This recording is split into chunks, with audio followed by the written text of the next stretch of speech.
നിങ്ങളുടെ മുമ്പിലിരിക്കുന്ന കുട്ടിയെ കൂട്ടുകാരനോ കൂട്ടുകാരിയോ ആക്കിയിട്ട് സമീപിക്കാതിരിക്കുക എന്നുള്ളത് പ്രധാനപ്പെട്ട കാര്യമാണ്.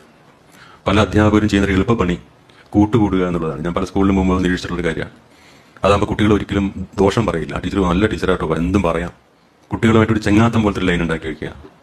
കുട്ടികളുടെ മേക്കപ്പിനെ പറ്റി അവർക്ക് ചെറിയ ടിപ്സ് ഒക്കെ കൊടുക്കുക. എൻ്റെ മോക്കൊരു മാറ്റം ഇത് മതി എന്നൊക്കെ പറയുമ്പോൾ കുട്ടികൾക്കൊരു വേറൊരു തരം അറ്റാച്ച്മെന്റ് ഉണ്ടായി വരും. അത് പക്ഷെ നിങ്ങളെ മോശം അധ്യാപകരാക്കുകയാണ് ചെയ്യുന്നത്. ഗുരുത്വം എന്നുള്ള വാക്കിൽ ഒരു വലിപ്പമുണ്ട്.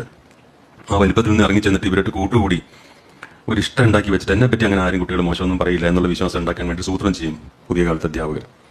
അത് പക്ഷെ ഒരിക്കലും പാടില്ല. അവരെ നിങ്ങൾ വ്യക്തിയായിട്ട് രൂപപ്പെടുത്തേണ്ടതുണ്ട്.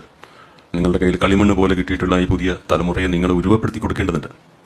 അതിന് കുറച്ച് അവരിൽ നിങ്ങളുടെ ശിക്ഷണങ്ങൾ അത് വടിയില്ലെങ്കിൽ വാക്കുകൊണ്ട് മോശമാകാത്ത രീതിയിൽ എങ്കിൽ അത് നിർവഹിക്കേണ്ടതുണ്ട്. അവരെ പരുവപ്പെടുത്തേണ്ടതുണ്ട്. അത്